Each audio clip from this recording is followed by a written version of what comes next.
आज हम नदी के कार्य तथा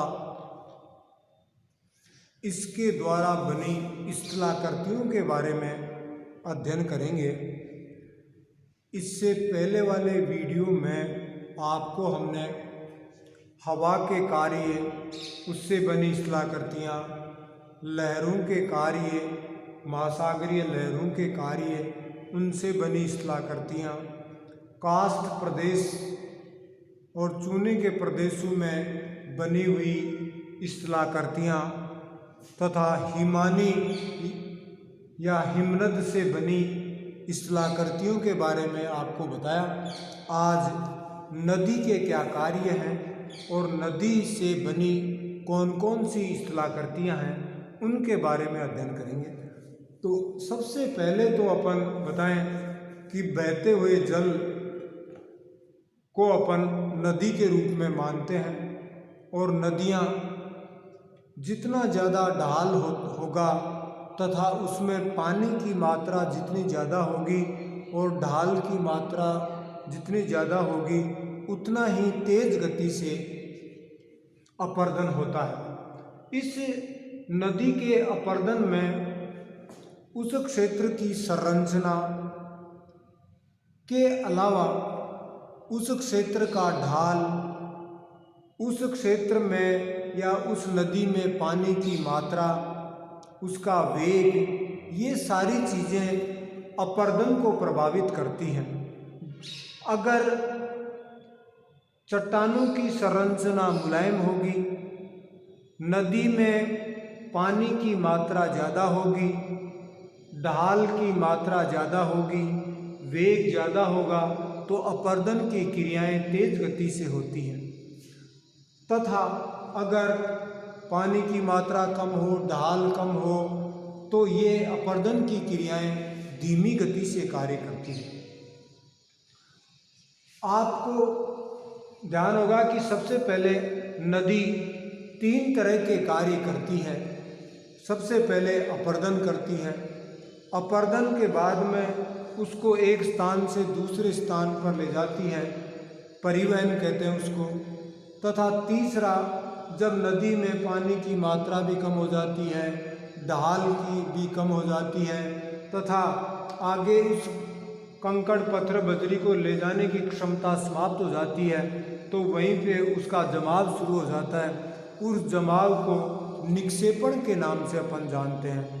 तो इस तरह से देखें कि नदी 3 तरह से कार्य करती है। पहला अपर्दन का कार्य करती है, दूसरा परिवहन का कार्य करती है और तीसरा निक्षेपण का कार्य करती है। अपर्दन में आपको बताया कि अपर्दन चट्टानों की संरचना पे, उस क्षेत्र पे, ढाल पे, नदी में नदी का वेग या उसकी पानी की मात्रा सबसे ज़्यादा अपर्दन को प्रभावित करती है। तथा अपर्दन से कई तरह के भू आकारों का निर्माण होता है। दूसरा, अपर्दित पदार्थ को एक स्थान से दूसरे स्थान पर ले जाने का कार्य करती है और उस ले जाने के कार्य को अपन परिवहन के नाम से जानते हैं। ये परिवहन भी ढाल की मात्रा, उसमें पानी की मात्रा पर ही निर्भर करती है, परंतु परिवहन पर किसी प्रकार की कोई स्थलाकृति का निर्माण नहीं होता। तथा तीसरे, उसका कार्य निक्षेपण का होता है। जब नदी में नदी का वेग धीमा पड़ जाता है, ढाल समाप्त हो जाते हैं तो जितना भी नदी में कंकड़ पत्थर, रेत, बजरी वो आगे बह के नहीं जाती तथा उसका निक्षेपण या जमाव होने लग जाता है और उस जमाव को निक्षेपण कहा जाता है। और उस निक्षेपण भी अलग अलग तरह से उसका निक्षेपण होता है। इस कारण अलग अलग जगह अलग अलग प्रकार की स्थलाकृतियों का निर्माण होता है। अब अपन बात करें कि अपर्दन से, नदी के अपर्दन से कौन कौन से भू आकारों का निर्माण होता है। तो सबसे पहले अपन बात करें कि नदी के अपर्दन से पर्वतीय क्षेत्रों में, पहाड़ी क्षेत्रों में जहाँ ढाल की मात्रा बहुत ज़्यादा होती है और नदी का वेग भी खूब होता है तो नदी अपने साइडों की बजाय बगल को ज़्यादा काटती है और काटने के कारण एक वी, अंग्रेजी के वी अक्षर की तरह ऐसी घाटियों का निर्माण होता है। और पहाड़ों में बनी ऐसी घाटियों को वी आकार की घाटियां कहा जाता है, जो नदी के अपर्दन से बनती हैं। इनमें नदियां बगल की बजाय तलहटी को ज़्यादा काटती है और तलहटी को ज़्यादा काटने के कारण अंग्रेजी के वी अक्षर की तरह की घाटियां बन जाती हैं। उन घाटियों को अपन वी आकार की घाटियों के नाम से जानते हैं। फिर उसके बाद में अगर दूसरा देखें तो जलप्रपात, जब क्षैतिज रूप में चट्टानों की संरचना अलग अलग प्रकार की होती है। अब इस तरह से ये चट्टान और ये भी चट्टान, ये नदी बह रही है।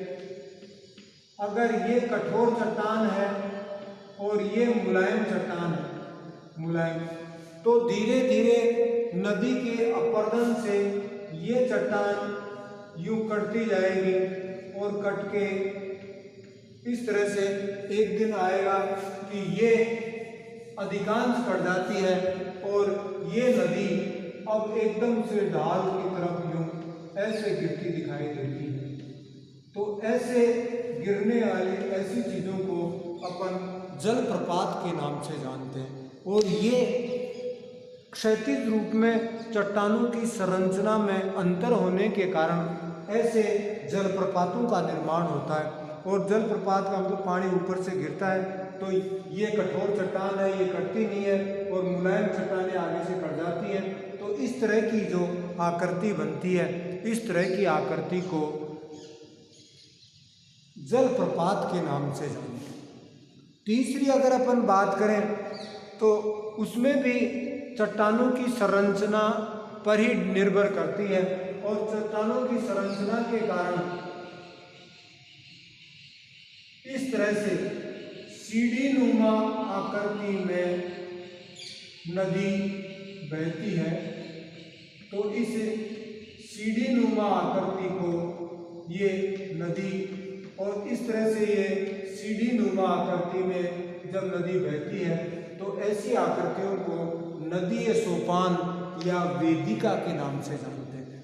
नदी सोपान या वेदिका कहते हैं। तो इस प्रकार वी आकार की घाटी, जलप्रपात, नदी वेदिका या सोपान।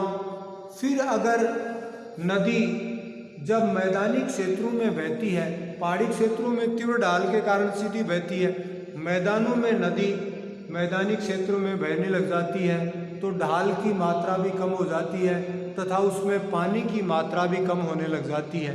तो ढाल और पानी की मात्रा कम होने के कारण नदी सीधी बहने की बजाय थोड़ा घुमावदार रूप में बहने लग जाती है। और इस तरह से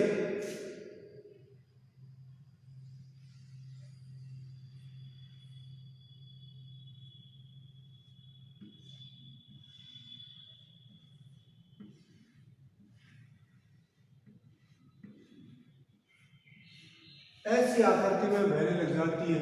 तो ऐसी आकृति को विसर्प के नाम से जानते हैं। तो ऐसी आकृतियां जब नदी सीधी बहने की बजाय थोड़ा घुमावदार रूप में बहने लग जाती है तो ऐसे घुमावदार मार्ग में बहने वाली नदियों को नदी विसर्प के नाम से जानते हैं या विसर्प कहा जाता है।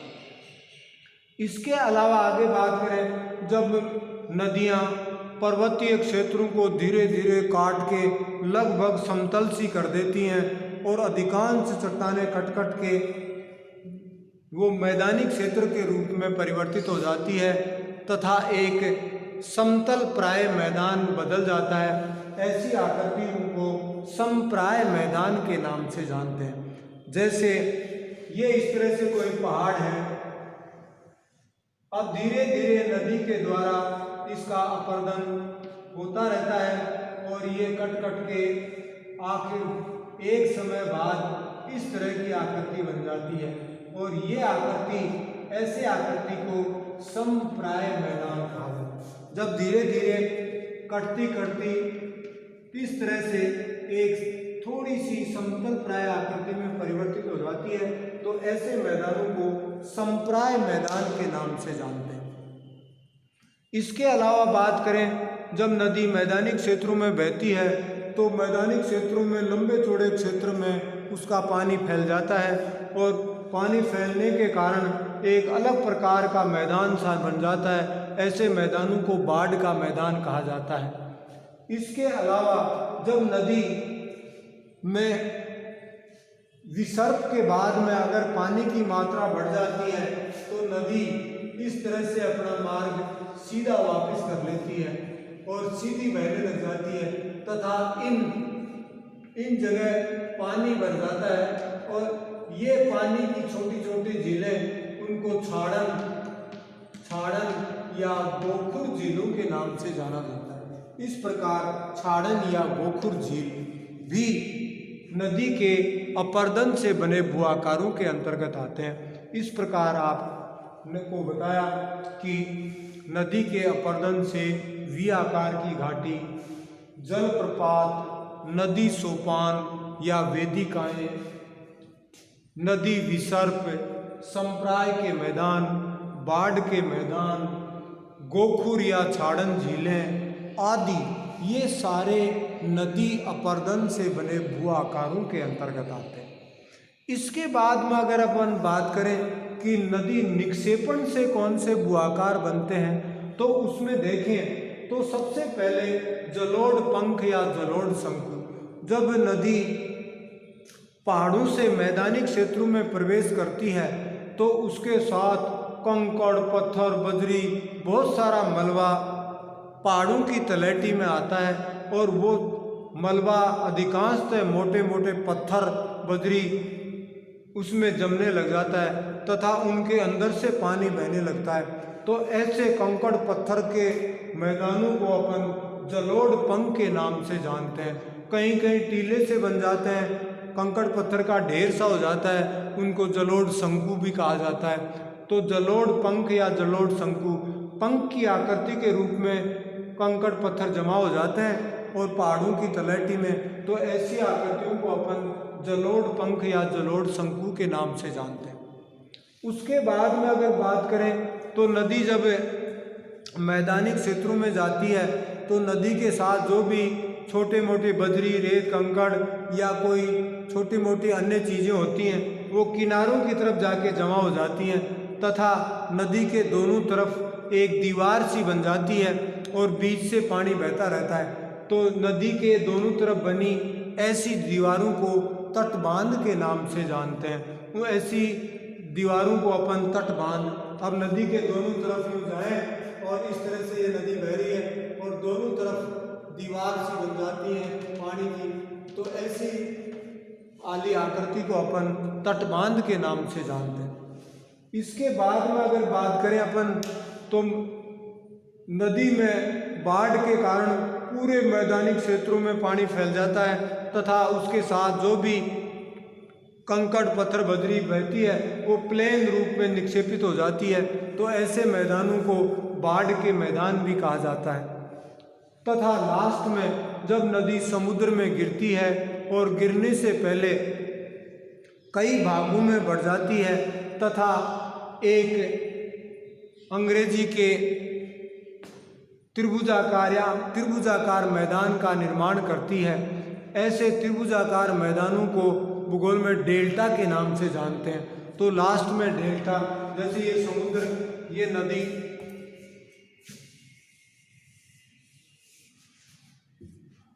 ये नदी समुद्र में गिरने से पहले इस तरह से यूं बढ़ जाती है तथा इस तरह से एक त्रिभुजाकार मैदान का निर्माण करती है। ऐसे त्रिभुजाकार मैदानों को डेल्टा के नाम से जानते हैं।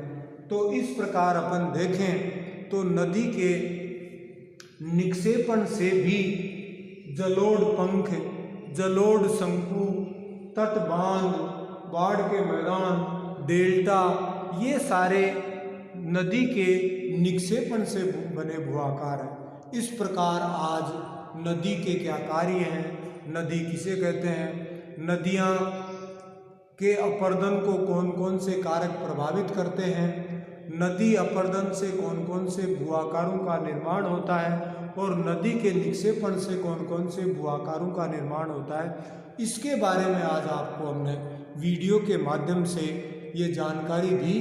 आप इस वीडियो के से अधिकतम लाभ प्राप्त करने की कोशिश करेंगे। बहुत बहुत धन्यवाद। Thank you.